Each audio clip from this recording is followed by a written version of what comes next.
mau tak mau kita mesti pahami ini ikhtilaf. Kalau Bapak Ibu sebenarnya tengok, memang ulama-ulama yang betul-betul 4 mazhab secara mayoritas seperti itu mengharamkan hampir mayoritas musik. Ulama-ulama kontemporer zaman sekarang mayoritas, terutama dari ulama-ulama Azhar, itu mengambil makna musik itu haram kalau disertai dengan perkara-perkara haram. Jadi wawnya diartikan dengan waw ma'iyah. Salah enggak? Ya memang dalam bahasa Arab ada seperti itu.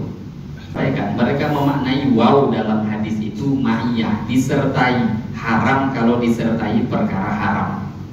Nah, kita tetap hargai ulama atau ustadz-ustadz yang memiliki fatwa. Mereka mengatakan tergantung isinya.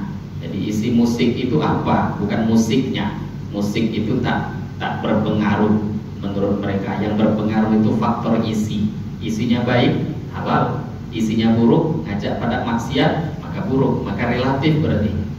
Nah, itu pun juga tak dipungkiri dari ulama-ulama kontemporer zaman sekarang ini berfatwa seperti itu.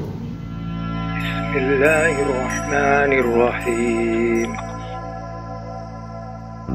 Berkaitan, dan ini khilaf selalu ribut dari zaman ke zaman sampai sekarang, pembahasan tentang musik. Bapak Ibu yang dimuliakan Allah, musik itu satu hal yang alat-alatnya beberapa di zaman Nabi itu ada, walaupun tak semua. Sehingga nanti para ulama dari hadis-hadis yang ada itu memang berbeda pendapat tentang hukumnya musik. Musik itu alat. Kalau nyanyian itu dari mulut kita, nah musik itu alatnya. Nah, kalau nyanyian itu pun nanti diarahkan ke bahasa Arab itu juga berbeda, jadi syair. Sehingga nanti syair-syair itu juga dilantunkan oleh para sahabat, tapi tidak pakai alat. Dalam beberapa riwayat ada alat-alat yang digunakan di depan Nabi dan Nabi mengizinkan. Contoh gendang, rebana. Nah, itu yang pernah dibuat di depan Nabi dan Nabi izinkan. Tapi perkara ini pun tak setiap hari dibuat Nabi. Pernah satu kali di waktu hari raya, sahabat-sahabat waktu itu memukulkan rebana di depan Nabi. Tahu-tahu Sayyidina Umar bin Khattab masuk, marah. Di depan Rasulullah kalian buat seperti ini. Nah, di sini kata para ulama, ketika Sayyidina Umar marah dan menegur orang-orang yang buat di depan Nabi, maka Nabi katakan, "Dak ya Umar, biarkan Umar, ini hari raya."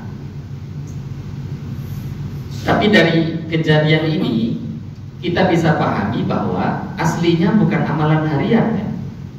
Itu memang dibuat yang seperti rebana segala macam di keadaan-keadaan khusus, termasuk paling tidak acara-acara kegembiraan, bukan hari-hari dibuat seperti itu. Maka di dalam beberapa riwayat hadisnya sahih, dalam kitab Sahih Al-Bukhari, kata Nabi, la ayyam tali'a fami ahadikum fayhan khairul lahu min ayyam tali'a syi'ran. Kata Nabi, sungguh demi Allah, mulut kalian penuh dengan nanah itu lebih baik daripada kalian penuhi dengan syair dan nyanyian. Jadi ini bukan larangan, enggak. Ada orang, ini para ulama mengatakan sebenarnya di sini pandai-pandai menempatkannya sesuai pada tempatnya. Syair itu selagi isinya tidak bertentangan dengan agama, apalagi kalau memang isinya baik, maka silahkan, tapi dalam posisi yang tepat. Bahkan sebagian ulama memberikan syarat lagi, kok ada hadis ancaman, tapi ada juga hadis yang membolehkan. Nah, hadis yang ancaman dan membolehkan itu digabung. Selagi orang itu baca Qur'annya, baca hadisnya, dengarkan kebaikannya, Quran, hadis, kitabullah, sunnah Nabi, itu lebih banyak jumlahnya, lebih dominan daripada ngaji, maka berarti masih dihitung bagus. Lah yang parahnya, dengar lagu dan nyanyian lebih banyak dari ngaji, itu hadis ancaman itu yang terkena pada orang tadi. Nah, sekarang hukumnya di zaman ini terjadi ikhtilaf zaman ini. Tapi kita tak bisa pungkiri Bapak Ibu, siapa yang sudah suka hatinya dengan nyanyian, itu nanti baca Qur'annya akan menjauh. Ini kita anggap saja sedang tak membahas hukum ya. Anggap saja kita nggak bahas hukum, karena hukumnya tadi ulama ikhtilaf. Anggap saja tak membahas hukum. Kita bicara jujur dengan hati kita masing-masing. Kalau sudah hobinya tuh ngaji, nyanyi itu akan hilang. Atau sebaliknya, kalau sudah suka dengar nyanyi lagu-lagu, kalau sudah itu sukanya, ngajinya akan hilang. Sehingga kita nggak bisa membohongi diri sendiri. Itu dua perkara yang sulit dikumpulkan dalam satu hati. Nah terus bagaimana? Nah yang dibaca dalam misalkan kalau sholawatan itu kan bukan nyanyi, atau yang diperbolehkan isi-isi kalimat yang baik. Maka telinga dalam bab ini beliau ingatkan kita, gunakan telinga dengan hal-hal yang sepantasnya. Kalau memang kita ragu, jangan kita sampai hanya berpikir ini halal atau haram. Enggak, itu pikiran orang yang terlalu awam. Kita pikirkan ini baik atau tidak, resikonya pada diri saya. Kadang perkara itu masih halal, tapi dikarenakan itu perkara tadi memang membuat kita lalai, akhirnya membuat ibadah kita itu kurang nyaman. Kekhusyuan itu hilang. Kekhusyuan menjadi hilang. Maka telinga ini informasi yang masuk pada diri. Kalau informasi-informasi yang masuk itu benar, maka akan membuat pergerakan seluruh anggota tubuh itu benar. Tapi kalau informasi yang masuk itu salah, maka pergerakan tubuh pun akan salah. Hukumnya, ya. Hukumnya ada yang mengancam kan di akhir zaman apa itu saya lupa juga. Ya, Kemudian berdasarkan asbabul urutnya itu gimana Ustaz?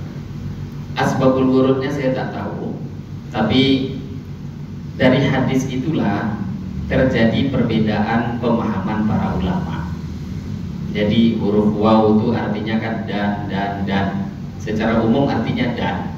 Nah sedangkan tidak semua waw itu memberikan arti dan, tapi bisa jadi waw itu artinya ma'iyah, disertai. Jadi ulama-ulama kontemporer zaman sekarang mayoritas terutama dari ulama-ulama Azhar itu mengambil makna musik itu haram kalau disertai dengan perkara-perkara haram. Jadi wawnya diartikan dengan waw ma'iyah. Salah enggak? Ya memang dalam bahasa Arab ada seperti itu. Dalam bahasa Arab ada seperti itu. Tapi tak sedikit juga ulama yang mengartikan waw itu dengan artian dan. Dan ini memang tak dipungkiri, ini pendapat jumhur, mayoritas ulama menggunakan hadis itu sebagai hadis yang mengharamkan musik, kecuali beberapa yang jelas diperbolehkan dalam hadis, diantaranya rebana. Nah ini kalau Bapak Ibu sebenarnya tengok, memang ulama-ulama yang betul-betul 4 mazhab secara mayoritas seperti itu, mengharamkan hampir mayoritas musik. Nah, jadi ulama yang mengatakan boleh musik itu mereka pahami bahwa hanya sebagai alat. Ia haram, tapi kalau disertai yang haram-haram tadi, ia haram kalau memang isinya haram. Nah, pertama menyikapinya karena hidup ini Bapak Ibu kita tidak bisa sendiri. Bapak Ibu kita harus punya prinsip. Kita secara pribadi harus ada panutan yang kita ikut. Harus kita ambil keputusan. Yang menurut saya ngikuti ulama yang mengharamkan. Oh menurut saya ngikuti ulama yang mengatakan ini boleh. Tapi jangan sesuai nafsu kita, enggak. Memang sesuai ilmunya, arah yang benar. Prinsip harus ada. Yang kedua, mau tak mau kita mesti pahami ini ikhtilaf. Hal-hal apapun yang berkaitan ikhtilaf. Saya secara pribadi, saya lebih mengikuti ke guru-guru kami. Saya seperti belajar dengan almarhum Syekh Uzairon, ulama-ulama Yaman, termasuk Syekh Nuruddin Mardu Al-Banjari. Nah, ulama-ulama yang memang menggunakan fikih Syafi'i tulen, menggunakan kitab-kitab terdahulu, ini mayoritas memang mengharamkan musik. Ini enggak bahasa Salafi ya. Salafi enggak ada di dalam pembahasan saya. Nah, sedangkan ulama sebagian tadi yang mengikuti fatwa dari ulama-ulama Azhar, seperti yang saya sampaikan, mereka memaknai waw dalam hadis itu ma'iyah, disertai. Haram kalau disertai perkara haram. Karena biasanya dulu sampai sekarang juga nggak berubah. Orang itu kalau sudah di diskotik di mana, ya kalau sudah nyanyi sekalian minum, sekalian ini, sekalian itu. Nah, itu yang haram. Tapi memang Bapak Ibu tadi yang saya sampaikan secara hukum sedalam apapun kita bahas itu akan ikhtilaf ya. Kembalikan pada diri. Nabi Shallallahu Alaihi Wasallam mengatakan kalau engkau ragu tentang satu hukum halal atau haram, maka kata Nabi istafti qalbak, tanya pada hati, karena hati yang bersih. Tapi tanya pada hati yang bersih ya. Maka tadi bukan karena hawa nafsu, tanya pada hatimu. Sekarang hati kita nganggap yang kita dengar ini buat kita ingat Allah atau lupa Allah. Yang kita buat ini tambah buat kita taat atau tambah jauh dari Allah. Oh, yang saya dengar ini tambah buat saya taat Ustaz. Oh, berarti sholawatan yang kamu dengar. Itu bukan nyanyi. Berarti sholawat Nabi, berarti isinya tentang akhirat. Oh, yang ini buat saya malah lupa. Azan pun telongsong aja, haram itu, tinggalkan. Jadi ini ikhtilafnya ada, tak kita pungkiri. Seperti apapun hukum pasti ada yang mengatakan boleh, ada yang tak boleh. Maka ini tak akan ada ujung selesai sampai hari kiamat. Kalau saya secara pribadi lebih mengambil pendapat yang hati-hati. Nah, kita tetap hargai ulama atau ustadz-ustadz yang memiliki fatwa. Mereka mengatakan tergantung isinya. Jadi isi musik itu apa? Bukan musiknya. Musik itu tak berpengaruh menurut mereka. Yang berpengaruh itu faktor isi. Isinya baik, halal. Isinya buruk, ngajak pada maksiat, maka buruk, maka relatif berarti. Nah, itu pun juga tak dipungkiri dari ulama-ulama kontemporer zaman sekarang ini berfatwa seperti itu. Semoga bisa memberikan jawaban. Ada pertanyaan?